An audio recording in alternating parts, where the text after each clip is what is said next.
Essa apresentação de hoje, ela teve origem praticamente, acho que 2 anos ou 3 anos atrás, quando saiu num dos grupos, se não me engano, no Café Urântia, uma discussão bastante grande em relação à questão da sexualidade.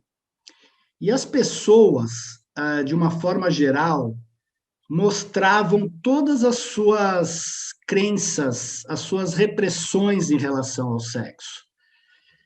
Eu vi naquela época pessoas muito jovens dizendo que queriam se dedicar a Deus e que então por isso não estavam mais querendo ter sexo com ninguém.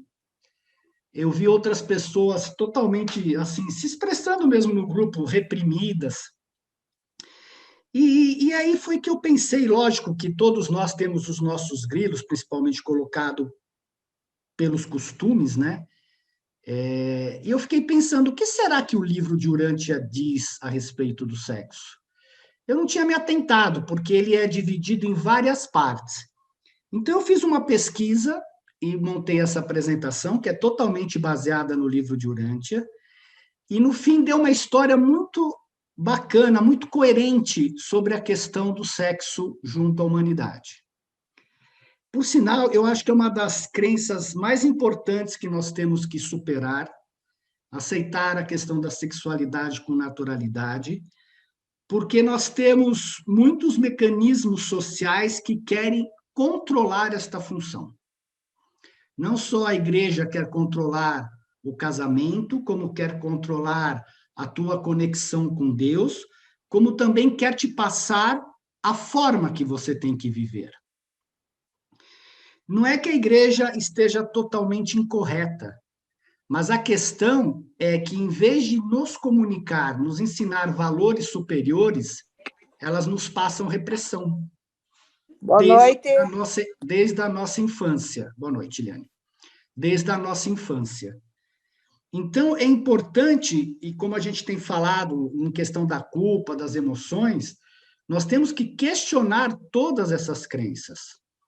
E eu tenho visto ainda, mesmo atualmente, devido principalmente a crenças religiosas, coisas incríveis acontecendo. E, no fundo, não deixa de doer o coração, porque uma função humana tão natural se tornou, num certo sentido, muito pervertida na humanidade. E a gente vai ver por quê, né? Que é uma coisa que nos outros planetas, segundo o livro de Urântia, não é tratado assim, é uma coisa normal, natural. Aqui virou o máximo do prazer, virou um ponto de promiscuidade, ou você tem a total repressão, ou vai para a promiscuidade total. Então, qual que seria o caminho do meio em relação à questão da sexualidade? E para nós entendermos isso, é super importante que a gente entenda o nosso histórico como planeta, para ver de onde surgiram todas essas crenças, por que nós, que você tem ainda países que vivem em situações absurdamente, eu diria assim, absurdas em relação às mulheres, à sexualidade, por que a gente também acaba tendo tanta perversão, porque se sai de um lado de extrema repressão para o outro lado. E o livro de Urântia explica isso de uma maneira, pelo menos para mim, bastante lógica, bastante tranquila. Aqui nós não vamos ter meias palavras, nós vamos falar absolutamente tudo como deve ser falado, é todo mundo grandinho aqui, é uma apresentação forte, eu não nego, mas o intuito dela, principalmente, é que todos nós consigamos dar um passo além a essas travas e possamos curtir a vida como seres humanos que somos, naturalmente. A gente tem direito de curtir, de utilizar a vida, de utilizar as coisas da vida de forma natural. E é isso que é importante, é esse o principal objetivo dessa apresentação. Então, eu vou começar a projetar. Se vocês tiverem dúvidas, vocês podem parar, perguntar. Eu, de qualquer forma, não tem 40 e poucos slides, eu vou até o final hoje, porque eu não vou deixar para a semana que vem. Mas se vocês tiverem dúvidas, parem, a gente vai conversando a respeito, ok? Todo mundo está vendo? Então, o que o livro de Urântia nos informa sobre a função sexual. Nós vamos ver a nossa agenda, a gente vai ver o instinto sexual como impulso civilizatório e dos instintos, ciúmes e castidade, a castidade como vantagem comercial, a virgindade como tabu e origem da prostituição, a origem do celibato, os danos causados pelo impulso sexual excessivo, né? As diferenças entre os sexos, a mulher e o sexo, a maternidade, o matrimônio, a outorga de Jesus e o sexo, que é uma coisa curiosa, porque você tem no mundo muitas teorias dizendo que Jesus tinha um caso com a Maria Madalena, as religiões e o sexo, o que as religiões falam a respeito do sexo, a questão do morrer virgem, o que acontece se uma pessoa morre virgem, não usufruiu do sexo aqui, visto que nós sabemos que a partir do mundo das mansões não tem mais órgãos sexuais, a harmonia entre a natureza física e a natureza espiritual. Obviamente que esse último item aqui não deixa de ser o mais importante para nós entendermos como harmonizar essas coisas todas. Primeiro, o instinto sexual. O instinto do acasalamento é uma das forças físicas impulsoras dominantes dos seres humanos. É a emoção que, sob o disfarce de uma gratificação individual, ilude efetivamente o ser humano egoísta. Eu adorei essa palavra, ilude. Nós somos iludidos devido ao sexo, a esse impulso que a gente não tem como controlar. Por que tem essa ilusão? Porque nos leva a colocar o bem-estar da raça e a perpetuação muito acima do sossego individual e da liberdade pessoal de escapar das responsabilidades. Obviamente que para os antigos era muito fácil ter sexo, largar a mulher com a criança, ir embora e ir fazendo filhos quantas vezes fossem necessários. Então, quantas vezes fosse o desejo da pessoa. E aqui ele explica que é este impulso, né, que o sexo faz com que mais cedo ou mais tarde, devido a você ter filhos, a ter resultados desse acasalamento, você acabe criando a família. Apesar do abismo que separa a personalidade dos homens das mulheres, o impulso do sexo é suficiente para assegurar que se ajuntem para a reprodução das espécies. Como instituição, o matrimônio, desde os seus primórdios até os tempos modernos, ilustra a evolução social da tendência biológica da perpetuação. A perpetuação da espécie humana em evolução é assegurada pela presença desse impulso racial de acasalamento. É uma premência, que é, em geral, chamada de atração sexual. Esse nome, ele é mais do que adequado para aquilo que se sente. A mulher, quando está ovulando, ela tem uma premência, não é nem ela, é o óvulo que precisa ser fecundado. O homem, ao lado, ou quando vê uma mulher, ele tem uma premência de ter uma relação sexual. É aquele instinto de que eu preciso ejacular, né? Enquanto que a mulher é ao contrário, eu preciso receber para poder engravidar. Essa grande necessidade biológica torna-se um impulso motor de todas as espécies de instintos, emoções e costumes associados a ela, físicos, intelectuais, morais e sociais.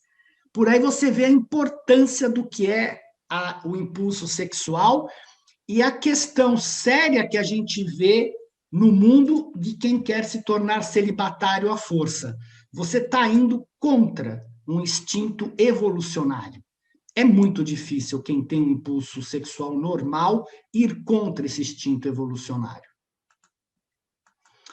É por causa do impulso sexual que o homem egoísta é seduzido a fazer de si algo melhor do que um animal. Veja, é uma técnica que eles usam para você fazer com que o homem de origem animal faça algo melhor do que o egoísmo. A relação sexual satisfaz o corpo e gratifica o amor próprio.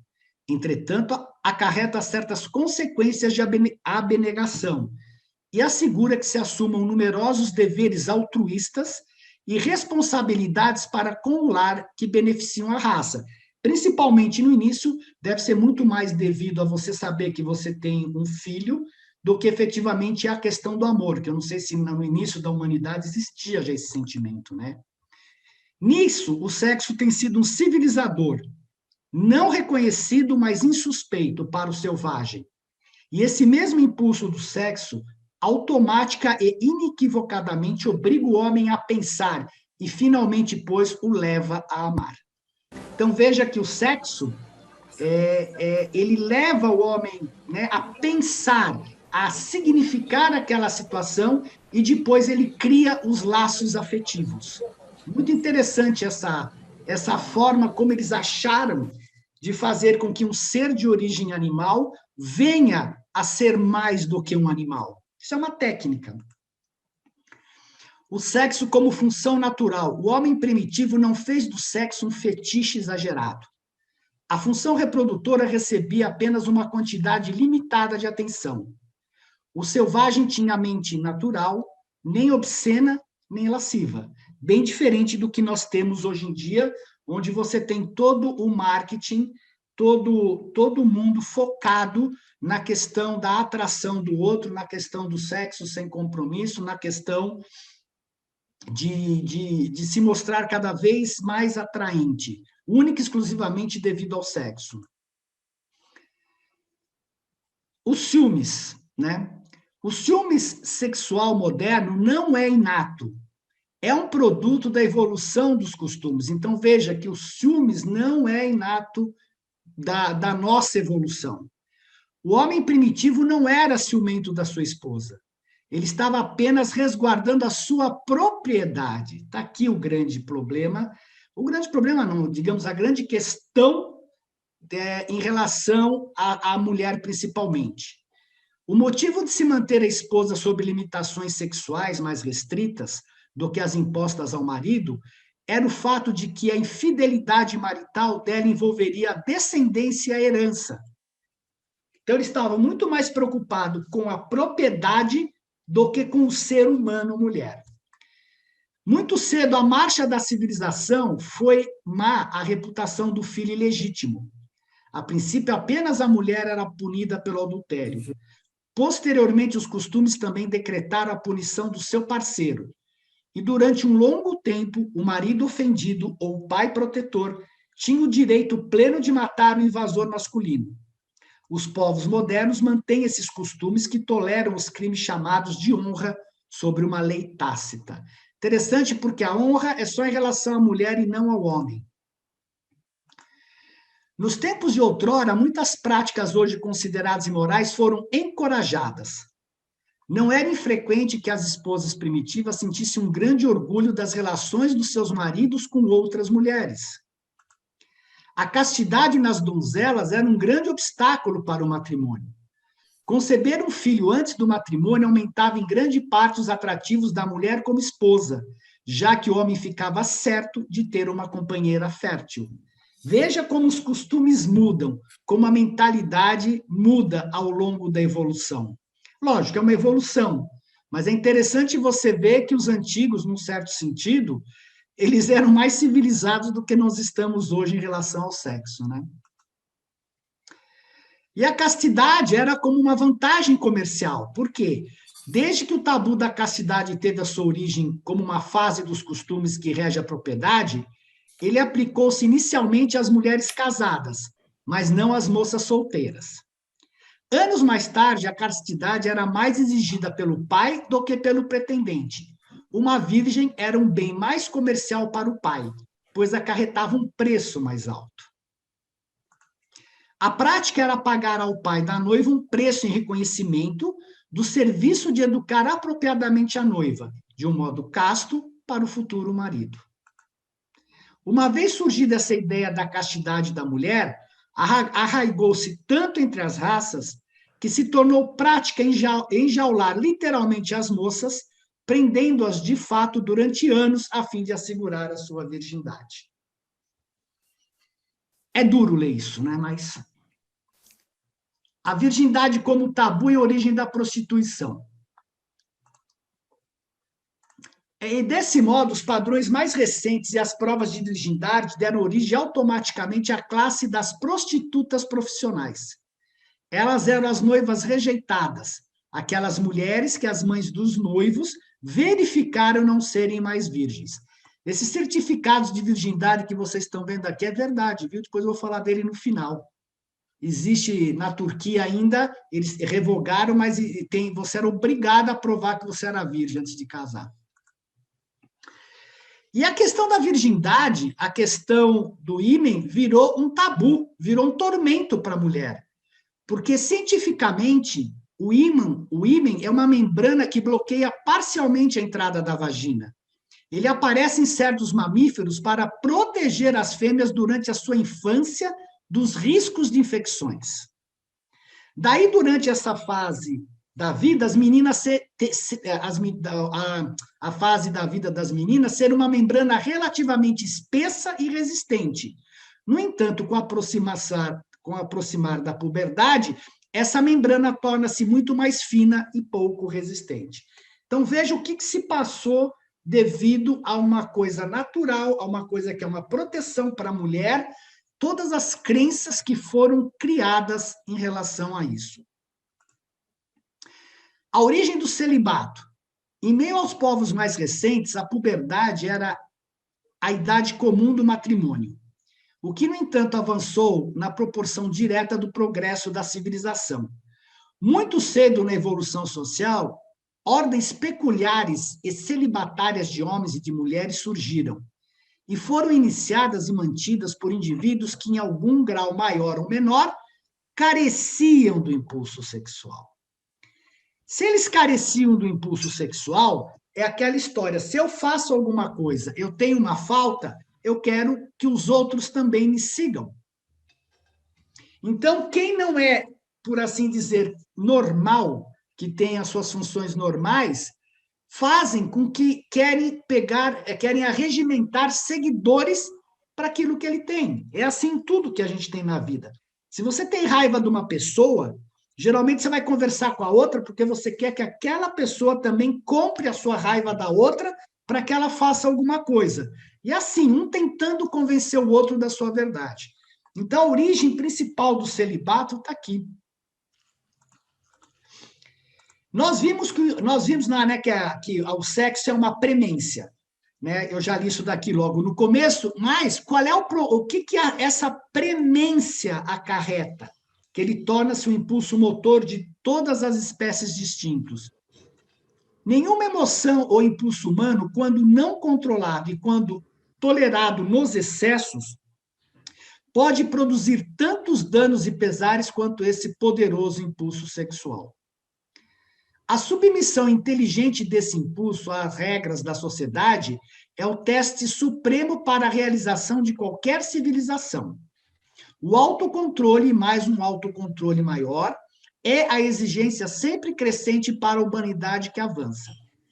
A reserva, a insinceridade e a hipocrisia podem velar os problemas sexuais, mas não dão soluções, nem servem para fazer progressos éticos.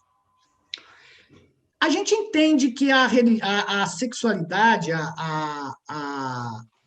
as religiões e tudo mais, elas têm um papel importante nessa questão do controle sexual, de ajudar as pessoas a se controlar sexualmente. O problema todo é que, em vez delas ajudarem essas pessoas a achar os seus valores internos, elas querem controlar a vida da pessoa. Então, você pode fazer isso, você não pode fazer aquilo outro. Com que direito essas pessoas, quem quer que seja, dizem que você pode ou não pode? Não tem nenhum direito. Você tem que descobrir, essas instituições deveriam, sim, educar as pessoas nos valores superiores, nas coisas superiores, para que você decida o que você vai fazer com o sexo. Outro dia, não só o sexo, é a própria religião. Outro dia, colaram nos postes perto da minha casa, leia a Bíblia. E assim, puseram embaixo, ou você vai para o céu, ou você vai para o inferno.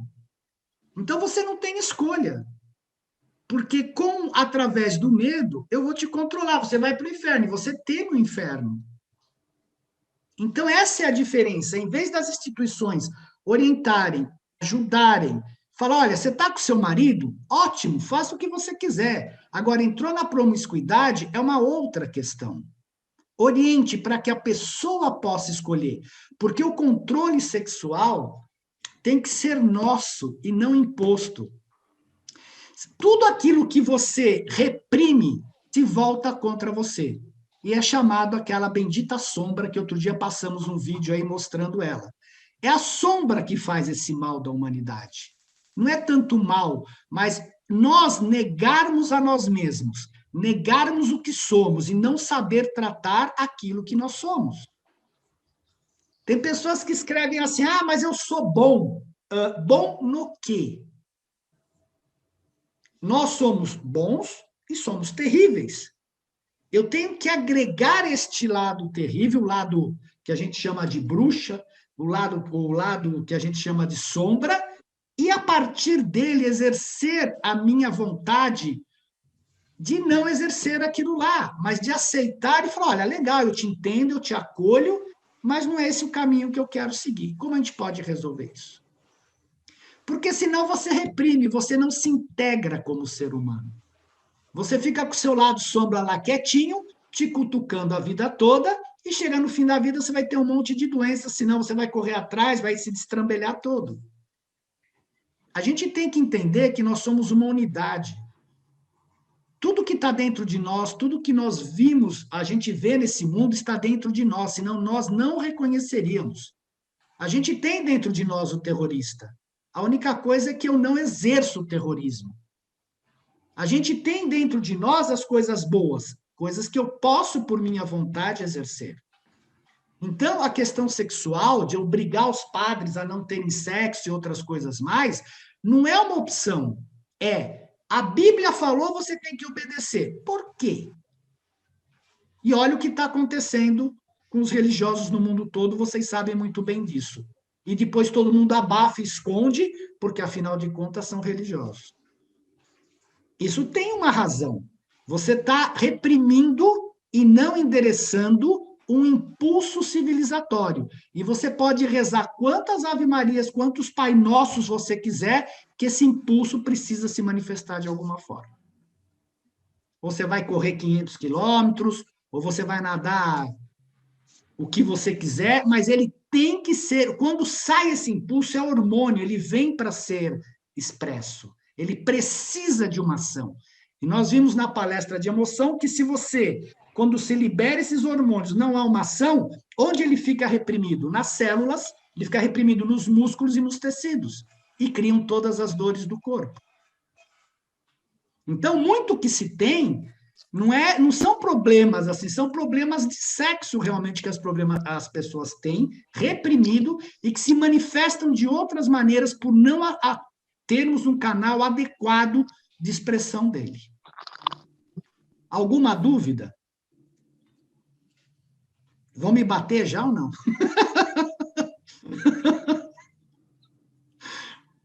Então tá bom. Vamos em frente lá, que tem muito mais curiosidades aí pela frente.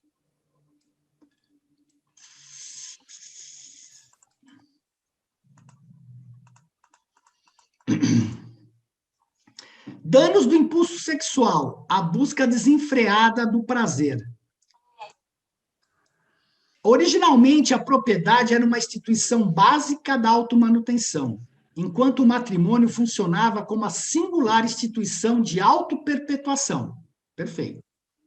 Apesar de a satisfação trazida pela comida, jogos e humor, o deleite do sexo periódico serem todos os meios de autogratificação, continua sendo um fato que os costumes em evolução hajam fracassado em edificar qualquer outra instituição de autogratificação, que obviamente também ajudem a substituir só a pulsão sexual. E é devido a tal fracasso de fazer evoluir técnicas especializadas de desfrutes agradáveis que todas as instituições humanas estão completamente impregnadas dessa busca do prazer. A acumulação de propriedades está se tornando um instrumento para aumentar todas as formas de autogratificação. E, ao mesmo tempo, o matrimônio muitas vezes é visto apenas como um meio para o prazer. Estou cansado de ver pessoas casarem para fugirem da casa dos pais. Eu já vi N situações dessa. Ou para poder satisfazer o seu prazer, o seu desejo sexual. E essa indulgência excessiva, essa mania de prazer tão amplamente disseminada, constitui hoje a maior ameaça jamais dirigida à instituição evolucionária social da vida familiar, o lar. A gente sabe que o lar é a base da civilização, que os filhos eles têm necessidade do afeto e do carinho de um lar. A partir do instante que o lar é atacado, do jeito que está sendo atacado de forma mundial, porque há um marketing muito grande do casa separa, casa separa, casa separa, tem muito dinheiro envolvido nisso, né? O pessoal separa e casa de novo. E assim vai, ou senão vamos ter relações sexuais a 3, 4, 5. E isso daqui tudo, ele subestima o lar. Por quê? Porque ele faz com que você comece a olhar para fora e não se autocontrolar. Esse é o ponto. Né? Não é reprimir, mas é o autocontrole. Outro dia eu tenho uma conhecida minha, que ela conversando num grupo, ela falou, cara, eu amo o meu marido, mas o problema é que é sempre o mesmo pinto, ela falou. O que ela espera? Ela está casada, ela tem que achar novas formas, né? A vida não é assim. Isso é um teste para a pessoa. A diferença entre os sexos. Cada sexo tem seu próprio âmbito distinto de existência junto com seus próprios direitos nesse âmbito. Se a mulher aspira a desfrutar literalmente de todos os direitos do homem, então, mais cedo ou mais tarde, uma competição fria e sem piedade certamente substituirá o cavalheirismo e a consideração especial de que muitas mulheres agora desfrutam e que tão recentemente ganharam dos homens. A civilização nunca pode obliterar o abismo de comportamento existente entre os sexos. De idade em idade, os costumes mudam, mas o instinto não. A afeição materna inata nunca permitirá que a mulher emancipada se torne uma rival séria do homem na indústria. Inclusive, o livro comenta que a mulher não assume determinadas funções, mesmo no universo, devido à maternidade. Não sei que funções são essas, mas ela já tem o amor dentro dela de forma instintiva. Para sempre, cada sexo permanecerá supremo no seu próprio domínio. Domínio este determinado pela diferenciação biológica e pela dessemelhança mental. Né? O cérebro do homem e da mulher são absolutamente distintos. Cada sexo terá sempre a sua própria esfera especial, e de quando em quando, ambos sobrepor-se-ão. Apenas socialmente homens e mulheres competem em termos de igualdade. Os sexos têm tido grandes dificuldades para compreender um ao outro. O homem acha difícil compreender a mulher, considerando-a como uma mistura estranha de desconfiança, ignorante, e de fascinação amedrontada, da suspeita e no desprezo. Essa fascinação, ele se sente subjugado, porque a mulher realmente tem a questão do sexo, que o homem tem um impulso sexual maior, e ele acaba subjugado ao instinto por causa da premência. E, obviamente, que isso dá uma satisfação, porque ele deseja a mulher, né? Mas, ao mesmo tempo, ele também se defende, porque ele se sente totalmente preso àquela situação, subjugado àquela situação. Muitas tradições tribais e raciais remontam os problemas a Eva, a Pandora e a outra representante da feminilidade. E tais narrativas foram sempre distorcidas de modo a fazer parecer que a mulher trouxe o mal ao homem. E tudo isso indica que a desconfiança que se teve da mulher já deve ter sido universal. Entre as razões citadas para sustentar-se um sacerdócio celibatário, a principal foi a baixeza da mulher. O fato de que as supostas bruxas, na sua maioria, eram mulheres, não melhora a antiga reputação desse sexo. Esse baixeza está traduzido em português, mas no inglês a palavra é baseness, que significa falta de princípios morais. E a questão é, desde quando a mulher não tem princípios morais, né? Então, veja a cabeça dos homens. A baixeza, ele quer dizer a falta de princípios morais. A ciência e não a religião realmente antecipou a mulher. Foi a fábrica moderna que a libertou amplamente dos confins do lar. As capacidades físicas do homem deixaram de ser um elemento vital, essencial para o novo mecanismo de manutenção. E a ciência mudou de tal modo as condições da sua vida que o poder do homem nunca mais seria tão superior ao poder da mulher. Porque desde o princípio a mulher está sendo escrava do homem, a bem da verdade, né? Por outro lado, né, isso que é o mais interessante, porque se você tira de um lado, a pessoa ganha do outro, o status da mulher tem sempre sido um paradoxo social, ela tem sempre sido uma manipuladora astuta dos homens. Porque o homem tem um impulso sexual maior e fica subjugado quando ele está excitado à mulher. Tem sempre capitalizado o instinto sexual mais forte do homem, segundo seus próprios interesses e para o seu próprio avanço. Enquanto o homem, num certo sentido, escraviza a mulher, ela que domina a situação. Por isso que aquela história que a última palavra do homem é sim, querida, não deixa de ser verdade, né? Ao valorizar sutilmente os próprios encantos sexuais, tem sido capaz de exercer frequentemente um poder dominador sobre o homem, mesmo quando mantida por ele sob uma abjeta escravidão. Mas não há que se culpar o homem mais do que a mulher pelo baixo conceito desta durante as idades passadas. Ela não conseguiu reconhecimento social durante os tempos primitivos, porque não funcionava em uma emergência. Ela não era um herói, nem era espetacular durante uma crise. É óbvio, porque não é a função dela, né? Na luta pela existência, a maternidade gerava uma incapacidade clara. O amor materno gerava uma desvantagem para as mulheres na defesa tribal. Porque antigamente a gente tem que lembrar que numa guerra você não era brincadeira, você matava, você não queria nem saber. Você não existia o que se chama de humanidade. Você matava a pessoa, você torturava, fazia tudo que era possível com aquela pessoa. E a mulher, tendo esse amor materno, não sei se ela conseguiria fazer isso dessa forma, né? As mulheres primitivas também criavam, não intencionalmente, a sua dependência do varão, por causa da admiração e do aplauso que dava a sua competitividade e virilidade. Essa exaltação do guerreiro glorificou o ego masculino, ao mesmo tempo desvalorizando o ego da mulher, tornando-a mais dependente. O uniforme militar ainda excita fortemente as emoções femininas. Agora, aqui tem uma coisa interessante. Quem vai para a guerra é o homem. Alguém tinha que cuidar da família. E a combatividade é uma coisa do homem. E aqui o texto diz claramente que foi um exagero a essa admiração.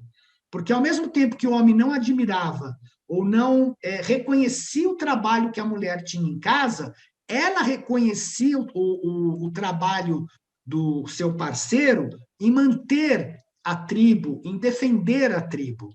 Então, não houve uma recíproca do homem entender, talvez nem tivesse como haver ainda devido às emoções não desenvolvidas, de não reconhecer o trabalho da mulher de suporte à família para que o homem pudesse exercer o seu ponto. E aqui que é importante, a mulher está sempre por trás do homem. Né? Aquela frase que diz que por trás de um homem de sucesso sempre tem uma mulher, não deixa de ser verdade. A mulher é o esteio da família. A gente vai ver que a mão que embala o berço é que determina o destino. E essa é a verdade. E o homem é a segurança da família. Entre as raças mais avançadas, as mulheres não são tão grandes nem tão fortes quanto os homens. A mulher, sendo a mais fraca, adquiriu, portanto, mais tato. Muito mais cedo aprendeu a negociar com seus encantos sexuais. Eu sempre brinquei, sempre falei assim, cara, como o homem é bobo, né? Dá para tripudiar de um homem em termos sexuais, fácil. Tornou-se mais alerta e conservadora do que o homem, embora ligeiramente menos profunda. O homem era superior à mulher no campo de batalha e na caça, Mas em casa, geralmente, a mulher assumiu o comando, mesmo entre os mais primitivos dos homens. A questão é que faltou o reconhecimento do homem para esta questão. Pausa. Dúvidas até aqui? E eu vou tomar água. Alguém tem dúvida? Tá tudo bem? É sobre entender a mente das mulheres aí, eu ia comprar o livro, o manual, né? Como entender a mente da mulher, só que eu vi que tinha o dobro de página do livro de Urântia, daí eu desisti. Sabe de uma coisa, Rodrigo? Você nunca vai entender, a mulher não vai entender o homem, ela sabe manipular o homem, e o homem também não vai entender a mulher pela não semelhança de como eles são em termos mentais. Cada um tem a sua função específica e são diferentes. O ponto todo, a beleza toda, é quando homem e mulher trabalham em conjunto. Um casal que tem a capacidade de fazer uma parceria vai longe na vida. Porque a mulher dá o suporte. É verdade, Marcos. Mas E isso eu conheço é verdade. muitos casais que trabalham juntos. E que isso é dão bacana muito pra certo. caramba. É só a mulher não querer competir com o homem, porque hoje em dia o que a gente está vendo, as mulheres, são pesquisas feitas, elas acham que o ideal de liberdade delas está no homem, porque elas acham que o homem é livre. Né? Porque faz xixi de pé, porque volta a hora que quer, porque faz uma coisa ou faz outra. Então, elas estão tentando se masculinizar e copiar o homem. Só que o homem não é livre. Ele está longe de ter uma liberdade interna, ele está longe de ter o mesmo nível evolutivo que a mulher tem, porque ele ficou para trás. Os homens, de forma geral, ficaram preocupados com a cerveja, com o futebol, em escravizar a mulher, enquanto isso ela evoluiu e conseguiu comer pelas beiradas e dominar o homem. Os homens criam as leis para as mulheres. Por quê? Por que as mulheres também não estão envolvidas na criação das leis? Eu acho que é esse o ponto que tem de ser pensado. Então, o homem vai direcionando a mulher do jeito que ele quer. E o que não é correto, isso tem que ser uma coisa dos dois. Então, essa igualdade, mais cedo ou mais tarde, vai ter que acontecer. O machismo ainda é muito grande. Não, eu não posso ter uma chefe mulher. Não, ela não sabe o que ela fala. E não é bem assim, não. A mulher pode ser menos lógica, como o livro fala, mas a sensibilidade dela é algo extremamente importante. Eu tenho um caso, isso daqui é um caso, isso não é invenção, isso é verdadeiro. Teve uma grande empresa que estava comprando uma empresa no México, e o CEO dessa empresa ia com a secretária para o México, né? E eles contrataram mais de uma firma de consultoria, eles fizeram de tudo, e a empresa estava perfeita, não tinha. Bom, antes de fechar o negócio, a secretária virou para ele e falou assim: tem alguma coisa errada nisso daqui. Mas ela não sabia contextualizar o que estava incorreto. Ela só sentia que tinha alguma coisa que não estava correta. Aí o cara falou: mas você está maluca? Nossa, olha, fizemos tanta auditoria, está tudo perfeito, não vai dar nada errado, pá. Foram lá e compraram a empresa. 6 meses depois, todos os buracos apareceram. Então, ela conseguiu perceber antecipadamente que tinha alguma coisa incorreta, mas ela não tinha como tangibilizar, porque os números estavam lá, tudo estava lá, e aí, obviamente, eles foram pelos números e realmente entraram, né, tiveram problemas depois a essa negociação. Então, tem que se valorizar esse sentimento, essa intuição feminina em relação à lógica masculina. E eu acho que é isso que os homens como homem e mulher como companheiros não têm. Se os dois trabalharem bem, nenhum querendo competir com o outro, os dois se respeitando e tendo cumplicidade, dificilmente vão deixar de ter sucesso juntos. Porque eles formam um par, formam um casal, eles têm um objetivo, eles têm uma família, e isso que é a beleza da diferença dos sexos, entendeu? Não tá facinho. Posso ir em frente? Então vamos em frente. Bom, uma das questões de maior problema no mundo, só posso falar assim do mundo, é a questão da menstruação, né? A chamada modéstia das mulheres para vestir-se, evitando mostrar o seu corpo, surgiu do medo mortal de ser observada durante o período menstrual. Ser surpreendida nesse status era um pecado grave, era a violação de um tabu. Sob os costumes dos tempos antigos, toda mulher, desde a adolescência até o fim de um período de gravidez, estava sujeita a completa quarentena familiar e social por uma semana inteira a cada mês. Tudo que ela tocasse, se assentasse ou sobre o qual deitasse, ficava maculado. Isto continua hoje no mundo, a gente vai ver já já. A mesma coisa está acontecendo em várias partes do mundo. Por mais tolas que essas noções antigas fossem, algum bem elas traziam ao dar às mulheres extenuadas, ao menos enquanto eram jovens, uma semana a cada mês de um descanso bem-vindo e de imitação proveitosa. O que acontece quando você lê o livro, nós lemos o livro, ele informa que as mulheres cuidavam dos filhos, cuidavam da horta, cuidavam de tudo, enquanto o homem ficava nos campos com o seu rebanho. Então, a mulher tinha um peso de trabalho absurdo. E, obviamente, que foi aí que surgiu a cumplicidade entre as mulheres, que elas têm. Elas podem não se amar, mas que elas são cúmplices, elas são cúmplices. Assim, elas podiam afiar a sua sabedoria para lidar com seus companheiros masculinos no restante do tempo. E aí os homens entraram pelo cano, né? Essa quarentena das mulheres também protegiam os homens de caírem nos excessos sexuais. E isso contribuía indiretamente para a restrição da população e para aumentar o autocontrole. Veja, isso também servia para o homem. Então, é importante o homem entrar neste ciclo, que chama de ciclo lunar da mulher. Para vocês verem como nós ainda estamos, lá na época primitiva, né? No Afeganistão, as mulheres afegãs não se lavam, pois acreditam que isso pode torná-las inférteis.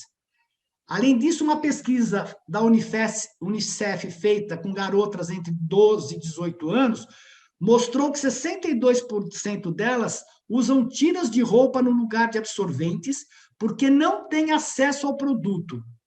Como o assunto é um completo tabu, elas não podem nem pedir aos pais que os comprem. Isso que nós estamos em 2021. No Quênia, absorventes são artigos de luxo. Né? Segundo o estudo da consultoria, 65% das quenianas não podem pagar por eles.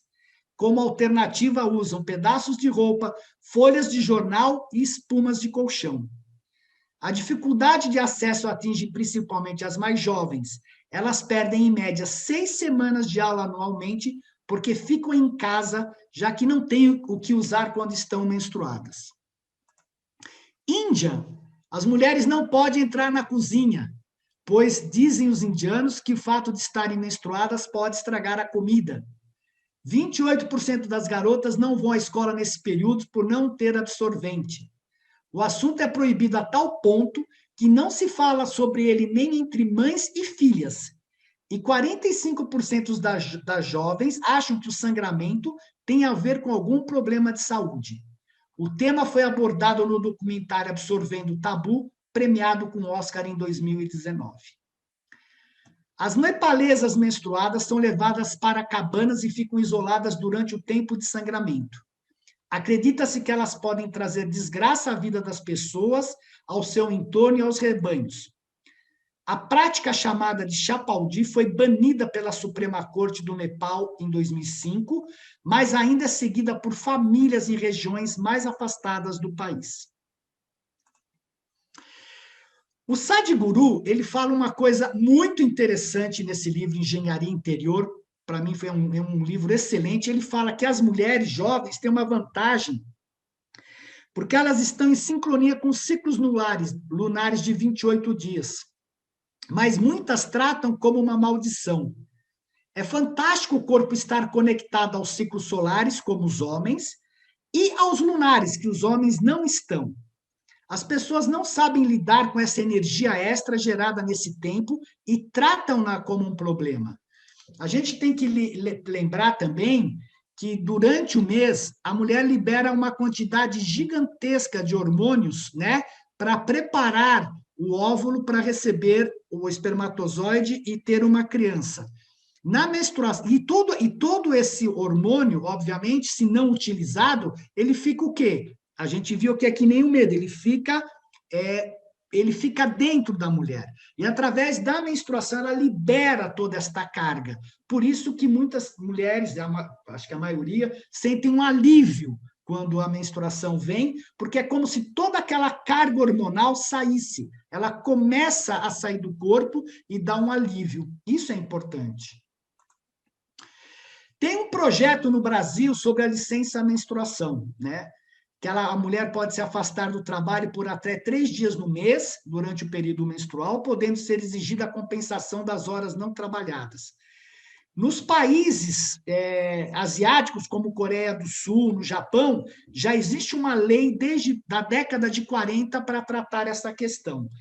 Só que uma das mulheres, né, quando foi entrevistada, ela comparou o esforço de trabalhar com as dores de um soldado de guerra. Quer dizer, o fato de você estar morrendo de cólica, de você aguentar toda aquela dor e mesmo assim disfarçar que está tudo bem, é como se você tivesse como um soldado em uma guerra. O que não é verdade, né?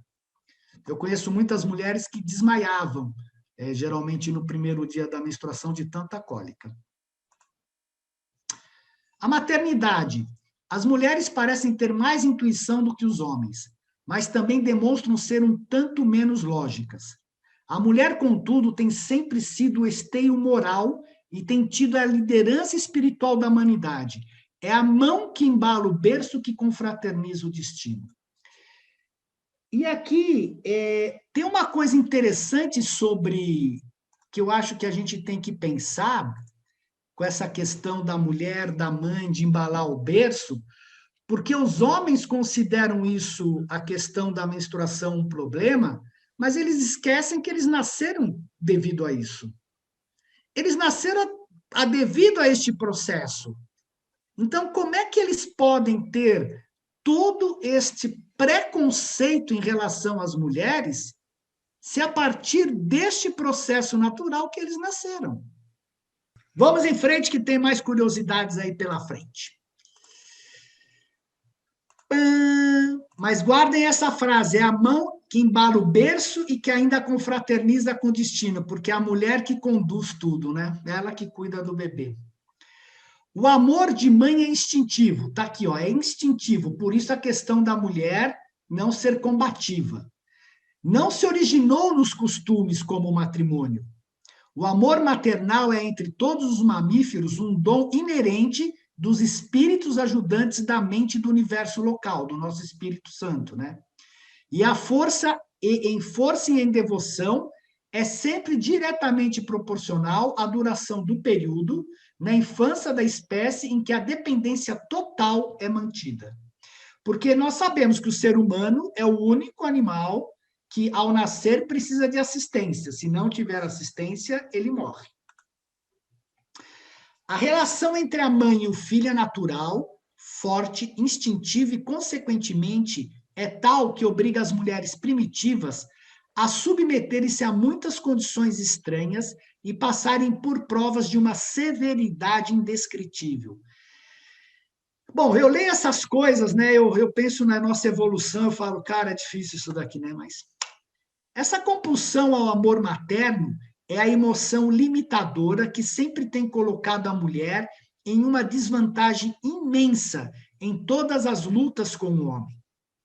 Apesar disso, o instinto materno na espécie humana não é irresistível, pois pode ser contrariado pela ambição, pelo egoísmo e a convicção religiosa. O novo papel da ciência, a procriação está tornando-se mais e mais voluntária, sujeita ao controle do homem. Nos tempos antigos, a falta de compreensão assegurava o aparecimento de filhos, na ausência de qualquer desejo de tê-los. E a gente está vendo que e o livro de Urântia confirma isso, e a ciência também, né? Quanto mais evoluída é uma civilização, menos filhos eles têm. E hoje em dia a gente sabe que a grande parte da população da Europa, a França, a Itália, a Alemanha, eles estão com menos de um filho por casal, 1,2, tudo, que prova que em 30, 40 anos aquela raça pura vai desaparecer. O matrimônio. O matrimônio é um mecanismo da sociedade destinado a regular e a controlar muitas das relações humanas que surgem do fato físico da bissexualidade. Como uma instituição, assim como o casamento, funciona em duas direções: para regular as relações sexuais pessoais, e isso é importante principalmente para o homem, aprender a se controlar, e para regular a descendência, a herança, a sucessão e a ordem social, sendo esta a sua função mais antiga e original. A família que cresce no matrimônio é em si mesma um estabilizador da instituição do casamento, junto com os costumes ligados às propriedades. Outros fatores poderosos para a estabilidade do matrimônio são orgulho, vaidade, cavalheirismo, dever e convicções religiosas. Veja, é importante, como eu falei no começo, a religião ter o seu papel de educar, mas não de aprisionar. Todavia, conquanto os casamentos possam ser aprovados ou desaprovados do alto, dificilmente eles são feitos de cima no céu. A família humana é uma instituição muito claramente humana, um desenvolvimento evolucionário. O matrimônio é uma instituição da sociedade, não um departamento para as igrejas. Bem verdade é que a religião deveria influenciá-lo poderosamente, mas não deveria encarregar-se apenas e unicamente ela de controlá-lo e regulá-lo. E não é só as religiões, as sociedades secretas também, as sociedades místicas, eles fazem os casamentos para a eternidade dos seres humanos, né? Eu já vi, já participei desses casamentos na eubiose, e a gente vê que não tem nada a ver. Você achar que você está lá e depois o casal que se casou lá dentro acabou se separando alguns anos depois. Então, não é para a eternidade, isso é uma fantasia. O casamento é uma coisa social, é uma instituição da sociedade. Aqui tem um ponto interessante, que é o sexo e a auto-outorga de Jesus. Se nós lermos no documento 120, né, o conselho de Emanuel a Jesus, antes dele vir para a sua auto-outorga, ele fala o seguinte: embora vivendo a vida normal social comum no planeta, como um indivíduo normal do sexo masculino, possivelmente não terás relações matrimoniais, ainda que essas poderiam ser inteiramente honrosas e consistentes com a tua outorga. Mas devo lembrar-te de que um dos mandados de Sorarrington, que regem as encarnações, proíbe aos filhos do paraíso que deixem qualquer descendência humana em qualquer planeta da sua auto-outorga. Isso é extremamente importante, porque você imagina se tivesse um descendente de Jesus aqui, o que não aconteceria com essa linhagem em termos de adoração, em termos de fanatismo, como a gente vê no nosso planeta. Pode ser que nos outros planetas mais civilizados não acontecesse isso, mas aqui com certeza aconteceria, né? Então, o sexo, até para Jesus, não era uma coisa proibida. Então, foi uma decisão dele não ter, apesar que o livro não nos informa se ele teve ou não teve, mas ao que tudo indica, não teve. E as religiões? Como é que as religiões tratam a questão do sexo? É universal, pessoal. À exceção do budismo, todas as principais religiões possuem códigos morais que cobrem questões de sexualidade, moralidade e ética. Embora esses códigos morais não abordem questões de sexualidade diretamente, eles buscam regular as situações que podem gerar interesse sexual e influenciar as atividades e práticas sexuais das pessoas. No entanto, o impacto do ensino religioso às vezes tem sido limitado. Por exemplo, embora a maioria das religiões desaprove as relações sexuais antes do casamento, ela sempre foi amplamente praticada. No entanto, esses códigos religiosos sempre tiveram uma forte influência nas atitudes das pessoas em relação às questões sexuais. Elas tiveram uma forte influência, sim, principalmente a de reprimir, né? A de causar problemas sérios. A verdade é essa. No hinduísmo, a virgindade pré-material da parte da noiva é considerada ideal. A pureza das mulheres é especialmente valorizada no sul da Ásia, onde o hinduísmo é praticado com mais frequência. O sexo nunca foi um tabu na Índia Antiga, e a integridade do ímã não tinha nada a ver com a virgindade. Olha a diferença dos costumes. No sikhismo, a atividade sexual deve ocorrer apenas entre indivíduos casados. A virgindade é um aspecto importante da espiritualidade e deve ser preservada antes do casamento, ou quando se está pronto para se mudar para um outro estado sagrado de ser com o seu outro significativo, o parceiro. No judaísmo, o sexo antes do casamento é proibido. Na Torá, uma donzela que não tem o sinal da virgindade no casamento precoce será punida com a pena de morte, já que a mulher irrefreável de Israel é igual a uma prostituta suja na casa de seu pai. E o homem não é irrefreável, né? A mulher tem que se controlar e o homem não. No catolicismo, o apóstolo Paulo expressou a visão de que o corpo de uma pessoa pertence a Deus e é templo do Deus, e que o sexo antes do casamento é imoral. Eu não sei com base em que ele falou isso. E em nível igual ao adultério.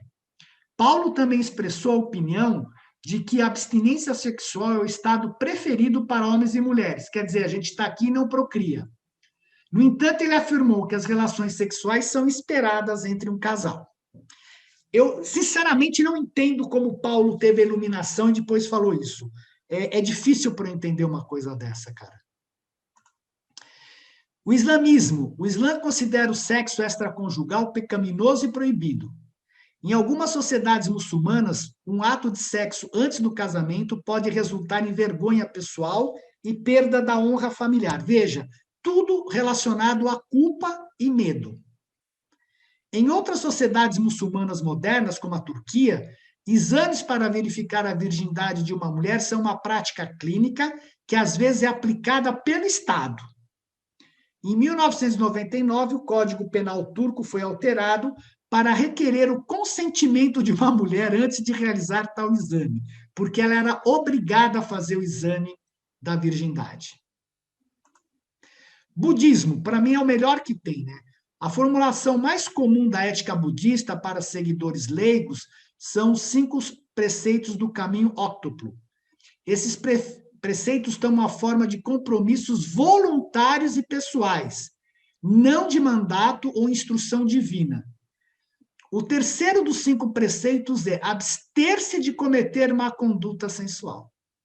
A virgindade especificamente não é mencionada na Kanun. Por outro lado, espera-se que os monges e freiras budistas da maioria das tradições se abstenham de toda atividade sexual. E Buda teria demonstrado seus seguidores a evitar a falta de castidade como se fosse um poço de cinzas em chamas. O livro nos informa que muitos dos ensinamentos do Buda foram alterados, né? Mas o bacana é que não é um compromisso voluntário, não uma obrigação. Você não vai para o inferno porque você tem sexo antes do casamento. A ONU e a OMS condenam certificados de virgindade. O Parlamento Europeu analisa proposições para proibir a prática e França estuda punir médicos com prisão. Vocês estão vendo que isso é verdade, né? Havia certificados de virgindade até hoje. Uma das coisas muito curiosas que tem é que nós vimos que a questão sexual é importante.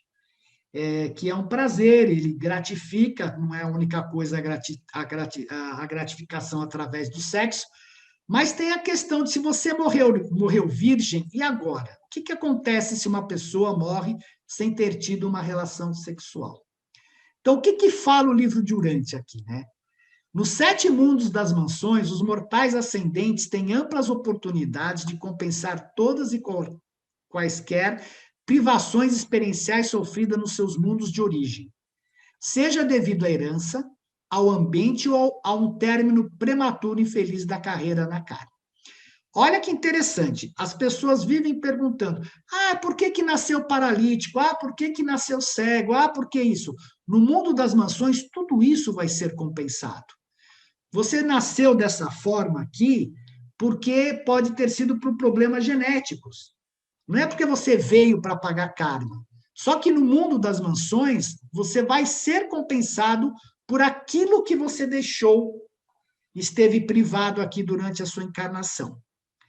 Isso é verdadeiro em todos os sentidos, salvo para a vida sexual mortal e para os ajustamentos que acompanham. Milhares de mortais alcançam os mundos das mansões sem se haverem beneficiado, particularmente, da disciplina derivada das relações sexuais usuais nas suas esferas de nascimento. Vejam, beneficiado, não tem culpa, não tem medo, não tem nada, é utilizado o sexo. A experiência nos mundos das mansões, pouca oportunidade pode dar para compensar essas privações bastante pessoais, porque a gente sabe que nós não vamos ter aparelho digestivo lá, não vamos ter aparelho sexual, né? Tudo que você come é imediatamente absorvido. A experiência sexual, em um sentido físico, faz parte do passado para os seres ascendentes. Entretanto, na associação estreita com os filhos e filhas materiais, Adão e Eva lá em cima, tanto individualmente como membros das suas famílias, esses mortais sexualmente carentes serão capazes de compensar os aspectos sociais, intelectuais, emocionais e espirituais em tudo o que houverem sido deficientes. Não me perguntem como é essa compensação, porque eu não tenho ideia. O que eu sei dizer para vocês é que pessoas que passaram por alguma experiência espiritual verdadeira aqui, não de cunho emocional, elas dizem que essa experiência, ela equivale por 100 orgasmos, tá? Que o sexo realmente acaba não tendo sentido para quem passou por uma experiência espiritual verdadeira, não que ele não possa continuar.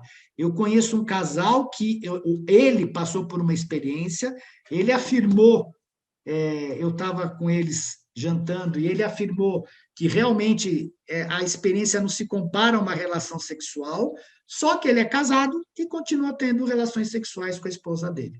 Então, apesar da experiência dele espiritual, ele continua tendo uma vida sexual normal aqui. Uma coisa não impede a outra.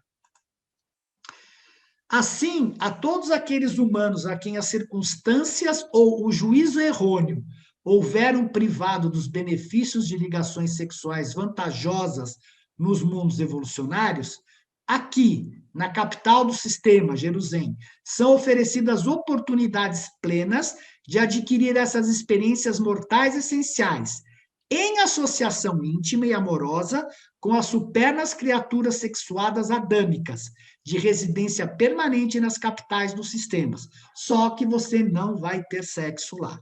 Como vai ser? Não me pergunte, que eu não sei. Dúvidas?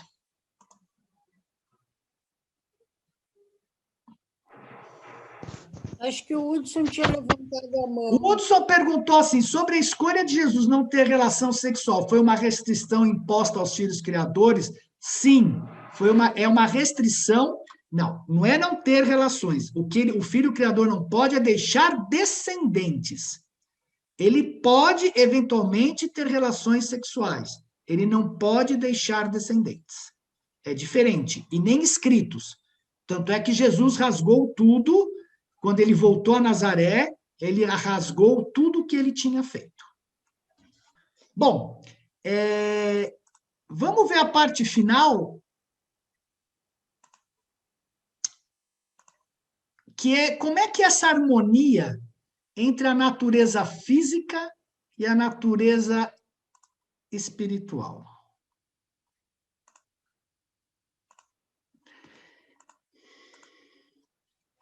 Existe uma palavra no livro de Urântia, no documento 118, chamado compossibilidade. A compossibilidade, se você for olhar a tradução dela, é capaz de coexistir com outra coisa, ou concordar no tempo e no espaço, ou em conceito consistente. Isso significa... Bom, vou ler aqui para vocês entenderem. Então, o que o livro fala? A onipotência da deidade não implica o poder de fazer o não factível. o não real. Dentro da moldura do tempo espacial e do ponto de referência intelectual da compreensão mortal, mesmo o Deus infinito não pode criar círculos quadrados, nem produzir um mal que não seja inerentemente bom. Deus não pode fazer coisas que não sejam divinas, né? Tal contradição em termos filosóficos seria o equivalente da negação da entidade e implica que nada seja assim criado. Um traço da personalidade não pode, ao mesmo tempo, ser divino e não divino. A compossibilidade é inata ao poder divino. E tudo isso deriva do fato de que a onipotência não apenas cria as coisas com uma natureza, mas que também dá origem à natureza de todas as coisas dos seres. Isto claramente quer dizer o seguinte: Deus não pode criar o sexo e ele ser contrário à atividade espiritual. Não faz sentido nós sermos seres sexualmente ativos, seres que têm que crescer através da sexualidade para gerar filhos. E, obviamente, isso não pode ir contra a espiritualidade. Porque se fosse, seria uma incoerência. Não seria compossibilidade, seria uma incoerência por parte do universo. Por isso que os religiosos, o pessoal do Oriente que fala o sexo atrapalha, você tem que conduzir o sexo para cima, não tem nada a ver. Porque você não tem uma contradição. Você tendo uma parte sexual saudável, você vai ter intuições. Você vai poder crescer espiritualmente. O problema é a promiscuidade. Os mortais de um mundo normal não experimentam a constante luta entre a sua natureza física e a sua natureza espiritual. Eles confrontam-se com a necessidade de escalar desde os níveis animais de existência até os planos mais elevados de sua vida espiritual. Sim, mas essa ascensão é mais como se submetesse a um aperfeiçoamento educacional, se comparado aos conflitos intensos que os mortais de Urante enfrentam nesse reino de tantas divergências entre a natureza material e espiritual. Se nós estamos aqui, se nós aprendemos pelo livro de Urântia que a nossa alma é criada através de decisões, mais decisões e mais decisões. Este aperfeiçoamento educacional fala tudo. É nós nos educarmos. É aprendermos a educar os nossos impulsos em todos os níveis. Está aqui. Então, você não reprime, você não manda a pessoa para o inferno por que ela faz. Você educa, você ajuda a pessoa a descobrir os seus valores para que ela decida se ela quer ter relação, se ela quer casar, se ela não quer casar, o que ela quer fazer da vida dela. É a mesma coisa que nós vimos na aula passada, dos pais deveriam dar oportunidade para os filhos da própria religiosidade e não enforçar a eles a própria religiosidade. É a mesma coisa com sexo. A pessoa decide. Ela sabe as consequências se tiver sexo antes, se não tiver proteção e tudo mais. Este é o ponto. Por isso que não tem briga, né? É um aperfeiçoamento educacional.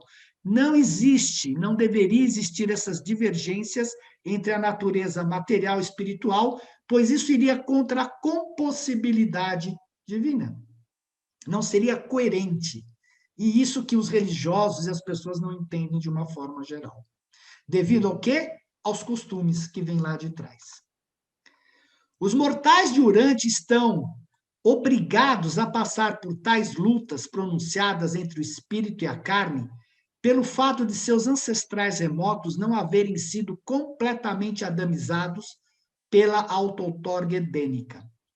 De acordo com o plano divino, as raças mortais de Urântias deveriam ter tido naturezas físicas mais naturalmente sensíveis ao espírito. Tá aqui, ó.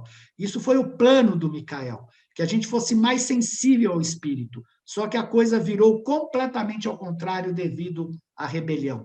Porque nós somos um planeta experiencial. Eles fizeram modificações aqui para que a gente fosse mais sensível ao espírito e mais rapidamente decidisse pela fusão. E a coisa foi exatamente ao contrário, a gente está vendo um nível de degradação que, de uma forma geral, a humanidade está. Aqueles homens e mulheres que são conscientes de Deus e que nasceram da experiência do Espírito não entram em conflito com suas naturezas mortais, mais do que o fazem os habitantes dos mais normais dos mundos. Planetas que nunca foram maculados pelo pecado nem atingidos pela rebelião. Os filhos da fé trabalham em níveis intelectuais e vivem em planos espirituais muito acima dos conflitos produzidos pelos desejos físicos desenfreados ou pouco naturais. As necessidades normais dos seres animais, os apetites e os impulsos naturais de ordem física não estão em conflito nem mesmo com as realizações espirituais mais elevadas, exceto na mente de pessoas ignorantes, mal instruídas ou, infelizmente, tomadas por escrúpulos extremados. Documento 34, item 7, parágrafo 4. É só ler lá o que está escrito claramente. Não há conflito entre sexo e evolução espiritual. Provado por aquele meu amigo que teve a experiência espiritual e nem por isso deixa de ter relações com a própria esposa. Obrigado. Feliz dia do sexo, né? Como diz aqui.